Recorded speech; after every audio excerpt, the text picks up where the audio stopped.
Tonight, New York lawmakers reversed their decision on Gold Star benefits. What made them change their mind? The date of the full Mueller report has been announced. What and when we should be expecting. And famed French cathedral Notre Dame goes up in flames. What caused it, and can anything be salvaged? WTOP 10 Nightly News starts now.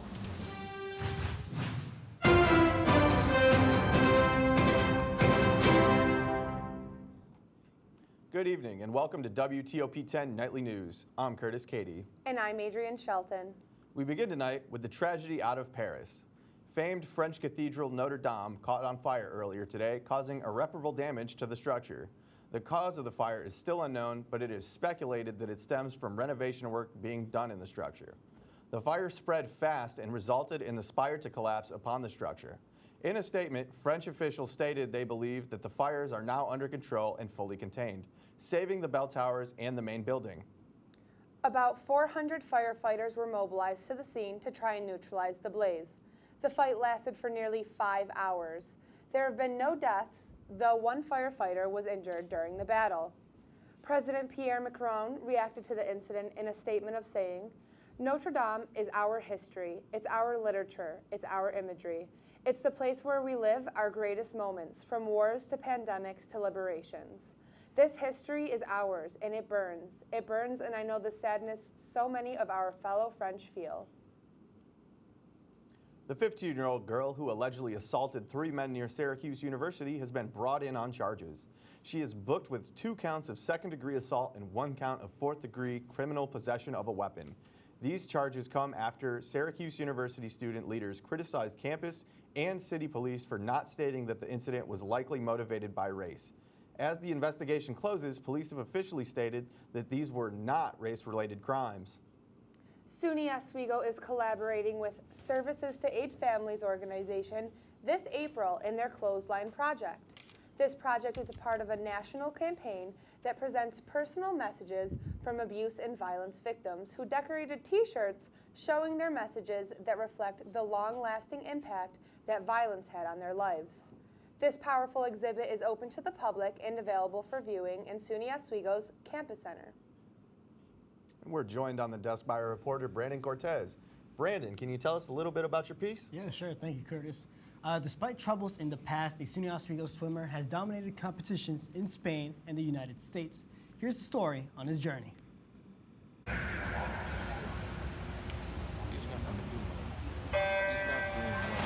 So I was born with a medical condition called hydrocephalus. Tomas Rodriguez, a student athlete with a challenging past. I was diagnosed at 3 days old, and I've had a total of 6 brain surgeries. Despite many surgeries and years of recovery, Rodriguez triumphed throughout high school. So I held over 16 mid-rate records, like in 16 different events.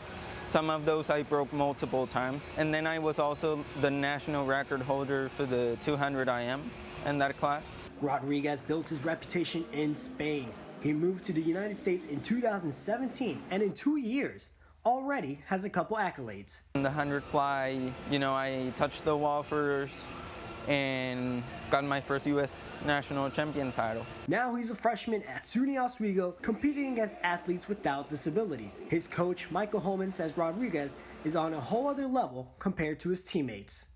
He is far more put together and on top of managing his daily life and school and other activities and athletics. So what may seem to be my disability out of the water becomes my ability when I dive off the block. 6 brain surgeries didn't change my life, swimming did. From Spain to the United States, a golden athlete who's determined to break barriers. Reporting in Oswego, I'm Brandon Cortez. Tomas Rodriguez is preparing for the Can-Am Championship in Vancouver this summer. 70-mile-per-hour winds tore through the Broome County town of Conklin early this morning. The wind caused damages to the Conklin Fire Station, as well as spread fallen trees and branches through the town. Local weather services have said that the microburst of wind came from a thunderstorm and is less than 2.5 miles in length. The microburst struck around 1:30 this morning, with most of the damage occurring in the Harpersville area and in the towns of Binghamton and Conklin. Less than a week after Assembly, Democrats blocked a potential legislation allowing free college education for children who lost a family member in the line of duty.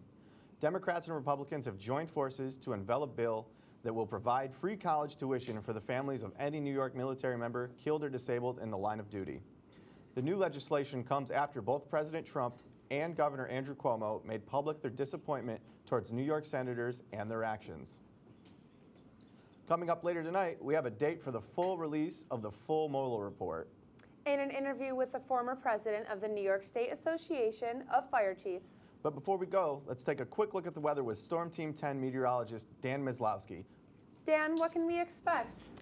Well, I'll tell you, it is chilly and there are high wind speeds, so it's nothing too much out of the normal for SUNY Oswego. Right now, 24-mile-per-hour winds, and in Fairhaven, 18 miles per hour, and at Williamson, 23 miles per hour. Now, if we take a look at radar and satellite, we do have some rain showers that are making their way across the region. And if the temperatures do dip down slightly low into the low 30s, there is a possibility to see a wintry mix. So be careful if you're still traveling out, because it can get hazardous outside on the roads. Now, recapping, it will be cloudy, windy, with 38 degrees for tonight, and winds coming out of the west 15 to 20 miles per hour. There's more news and sports coming up after the break. You're watching WTOP 10 Nightly News.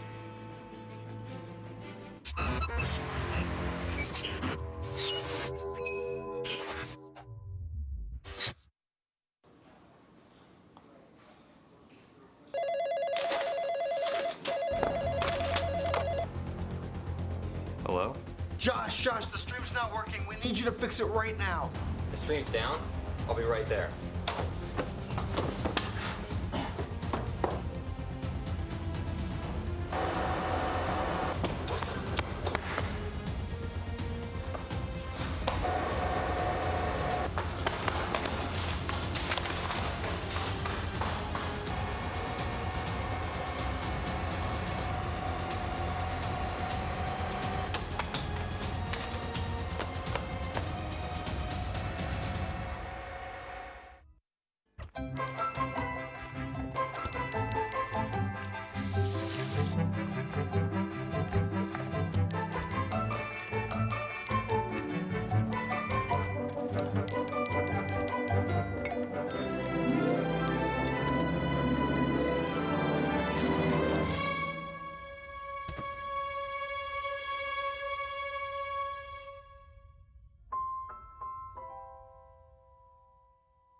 Oh my god, so you'll never believe what happened to Khloe Kardashian this week. Oh my god, what happened? Tell me. Okay, so she was at the mall, shopping at Saks. Oh, hey, didn't see you there.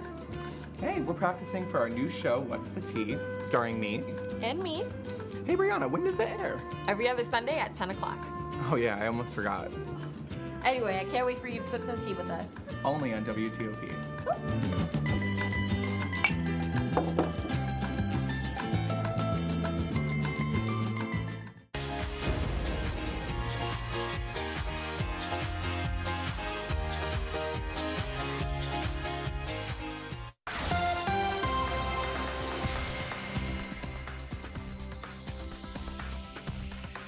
Good evening. Storm Team 10 meteorologist Daniel Masowski here with your check-in on the weather.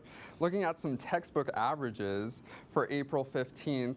It's 57 as a high with 37 as a low. But look, at 1994, we did break records with 87 degrees for April 15th, as well as in 1926, it was a low of 18 degrees. Now for the average, we're not too far off. We're at 41 degrees for a high and 38 as a low. Now looking at current temperatures, it is chilly, mid-30s to low 40s. Oswego at 40 degrees, Fulton at 41, Phoenix at 40. And as we look at the entire region, it is pretty much the same. Again, Fulton at 41, Wyoming at 39, Buffalo at 41 degrees. Now, looking at the current winds, like I said earlier, we do have higher wind speeds along the coast, and that's because when wind hits the lake, there isn't that much friction, so it actually increases in speed. And once it gets to the shoreline, it doesn't really have that much time to slow down. So if we're looking at some of these areas, Oswego, Fairhaven, and Williamson, that's where you're experiencing most of the wind. So Oswego at 24 miles per hour, Fairhaven at 18, and Williamson at 23 miles per hour. As we look at radar and satellite, we do have snow that could be making its way into the region, but right now we do have rain, and if the temperatures do dip down, it could be a wintry mix, so be careful of that. And as we look at the future cast, as we get into Tuesday morning, it's going to be mostly clear skies at 8:30 a.m., so not too bad for your morning commute. But as we get into Tuesday afternoon, we do have a wintry mix into Buffalo. But as we get into Wednesday, 9 a.m., your morning commute, it's going to be clear skies. Still a little bit chilly, though. Like I said before with the future cast, when it comes to the wind, it will be worse as you're near the coast. But as you get more inland, it won't be as bad like Harrisburg when you're at 9 miles per hour. And then as we get into Wednesday, it's going to be pretty calm throughout the region. Now, just recapping for tonight, it's going to be windy, cloudy, 38 degrees, and winds coming out of the west, 15 to 20 miles per hour. As we look into tomorrow, mostly sunny, 47 degrees, with winds also coming out of the west, 7 to 12 miles per hour. Now, as we take a look at our 7-day, we will have mostly clear skies for Tuesday and Wednesday, but Thursday to Sunday, all rain, but we do have 61 degrees on Thursday and 63 on Friday. And Monday, we will have mostly cloudy skies, 54 degrees. There's more news and sports coming up after the break. You're watching WTOP 10 Nightly News.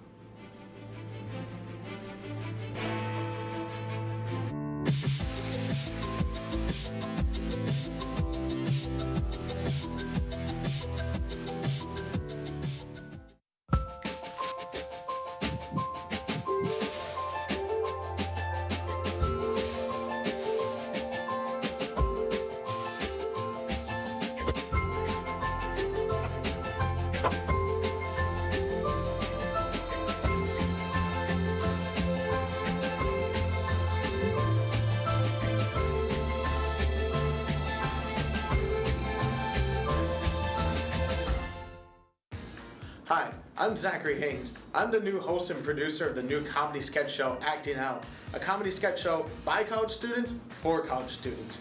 You can check us out here on WTOP every other Sunday this semester on B weekends. Okay, I guess B weekends are down here now in the bottom left corner of your screen. Anyways, we got all sorts of great sketch. Okay, guys, what's going on with the set? What's going?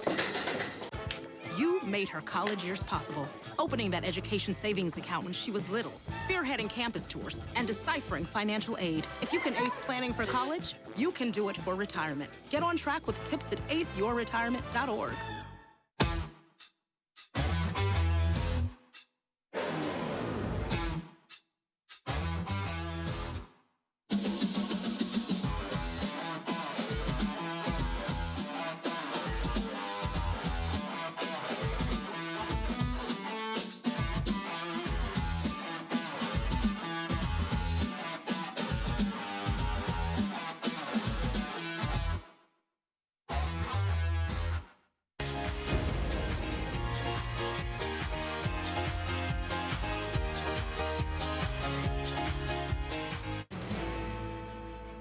Welcome back to WTOP Nightly News. I'm here with John Sroka of the New York State Association of Fire Chiefs and Brad Schilling, senior at SUNY Oswego here currently. How are you guys doing tonight? Great, good.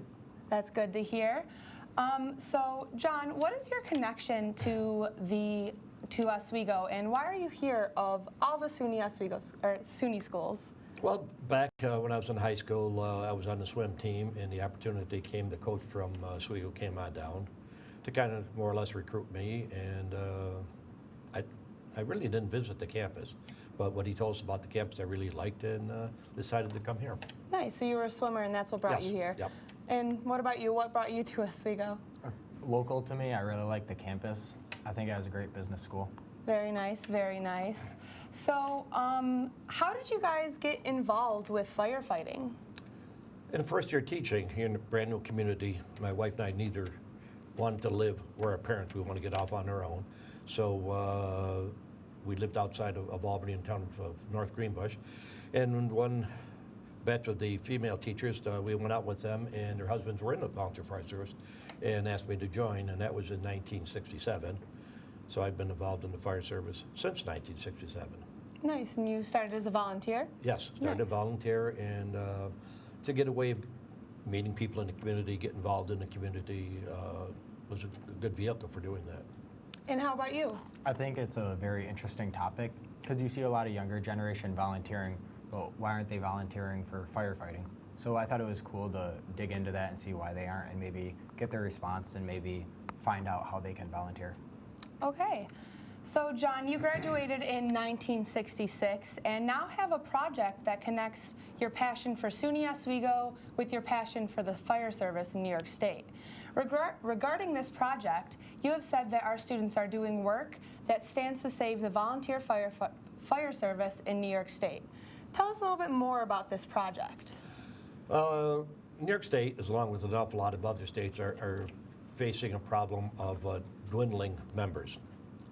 And as the fire service gets older, members drop on out for age or whatever it might be. We're really not getting enough people to come on in. And the answer actually are the young people, the millennials and the Generation X people.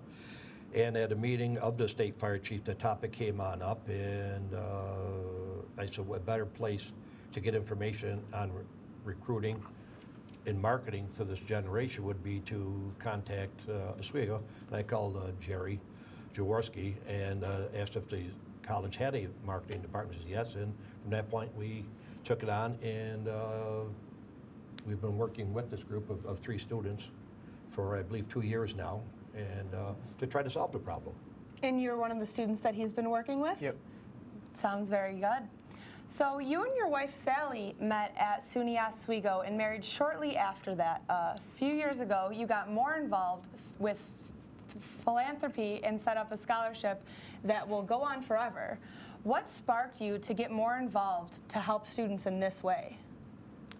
Actually started before this project. We were asked to go out to lunch to talk about getting us involved in the whole thing. And it really kind of worked out very, very well. Hate to mention, but through Jerry, he got us involved in the whole thing to start on off, and it's escalated at that point. And every time we come back to Oswego, now it's feeling like we're coming home. So we've really kind of ramped it up since that point. So how can more people get involved or find out more information about this project? Probably, I don't know if it's one in the magazine, the alumni magazine here, and also the New York State Association of Fire Chiefs has information on it. And I believe that the group does have some contact information for getting involved in a project. Very nice to know. Thank you guys so much. I loved having the opportunity to talk with you guys, and I hope you have a wonderful night. Thousands took on the streets of London, blocking some of the capital's busiest roads and bridges to raise the alarm over climate crisis. British climate organization Extinction Rebellion is orchestrating rallies in at least 80 cities across more than 33 countries, demanding a call to action. They may not have been the massive crowds organisers predicted, but climate change protesters didn't need many to shut down major London thoroughfares on Monday.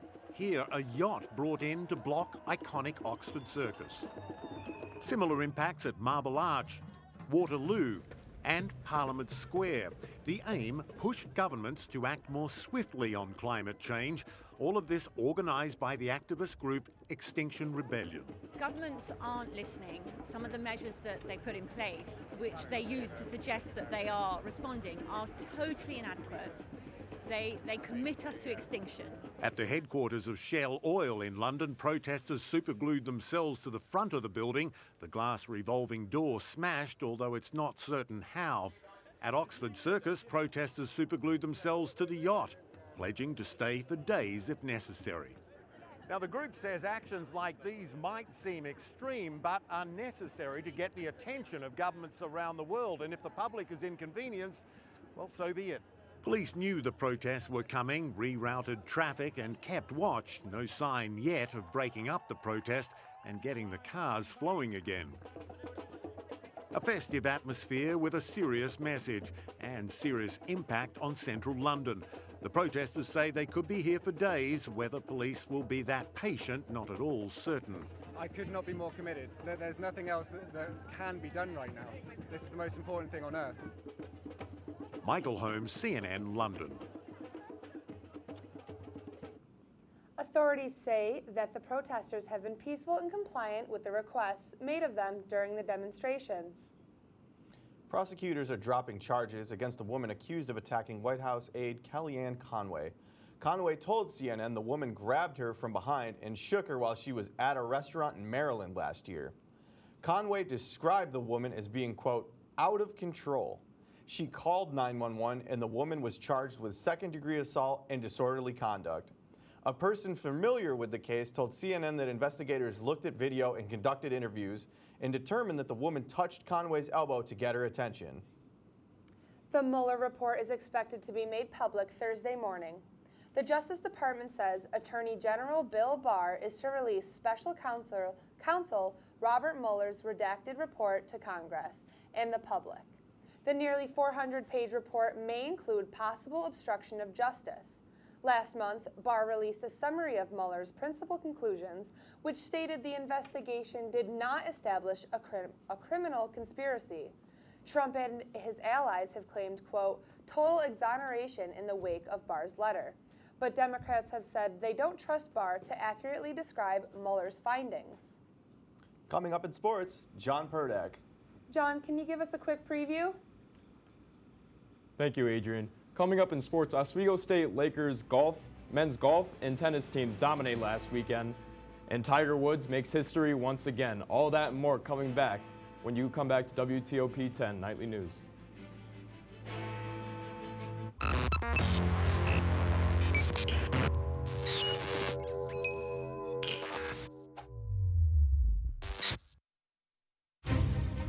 We believe in patriotism. We believe in our country. For 100 years, veterans have been impacting our nation through the American Legion. Learn more at legion.org/webelieve.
It's back and better than ever.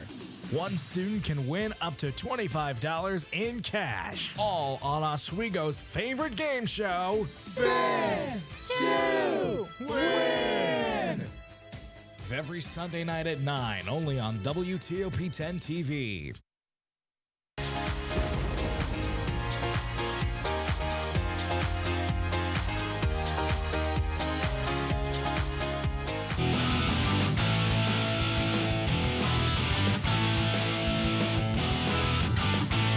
Welcome back to WTOP 10. I'm John Purdak with your live sports update. Let's get right into it. The Oswego State Lakers golf team closed the Empire 8 Championship in the second place out of 8 squads. Sean Paul Owen earned medalist honors and was named Player of the Year. Owen was stellar on Sunday, posting the only under par round in the spring portion of the championship. With a 1 under 70 on Sunday, Owen led after 36, 54, and 72 holes to claim the championship. Oswego will have the remainder of the week off and return to the links at 10 a.m. on Tuesday, April 23rd, when it takes part in the Amira College Spring Invitational. The Oswego State men's tennis team downed Utica College on Sunday afternoon. The Lakers were especially dominant in the doubles portion.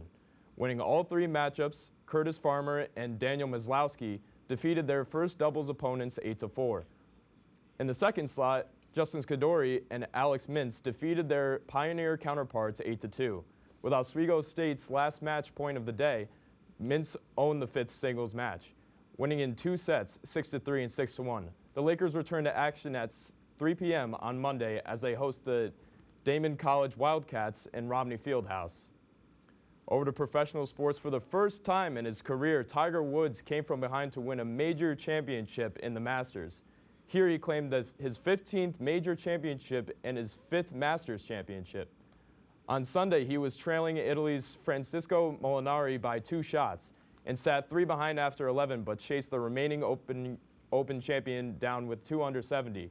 Woods came be the second oldest man to win a green jacket at 43 years old.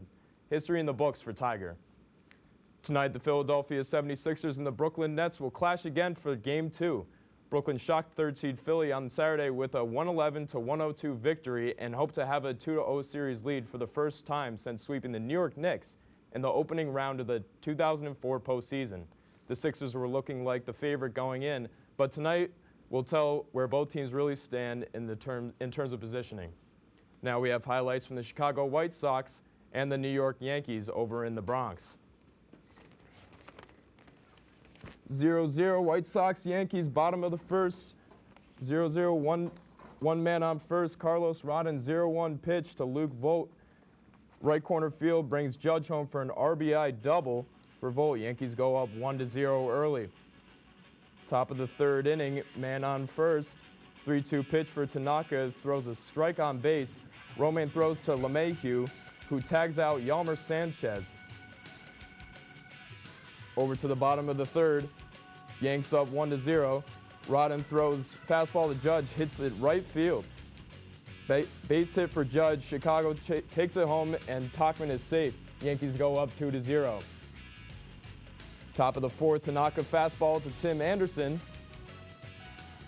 Bags it all the way home for a grand slam.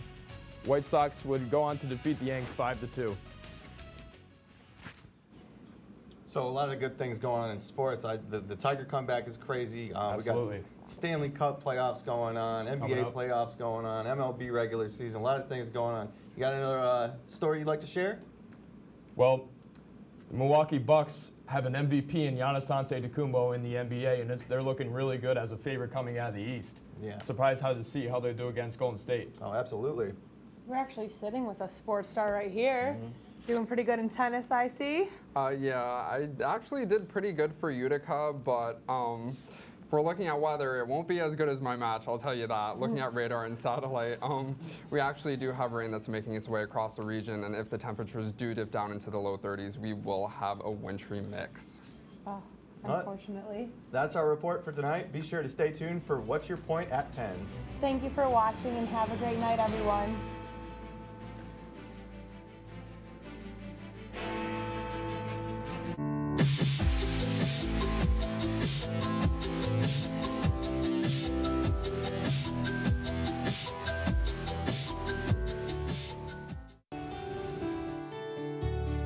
The second I got on the campus, I knew Oswego was the place to go.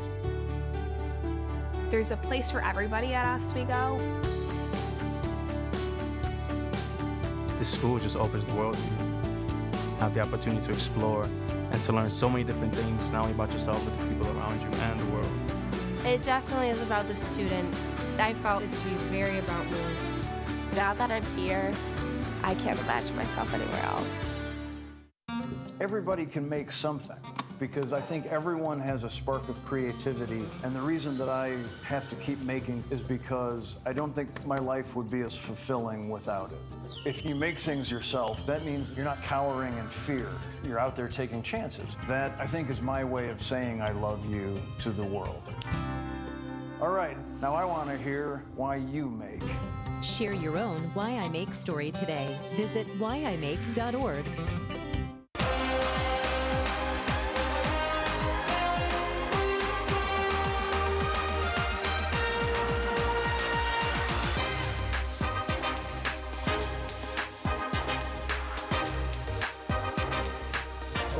David Richey. I mean, they were. Do you think Bryce Harvey, Tommy John survivor, Nathan Eovaldi?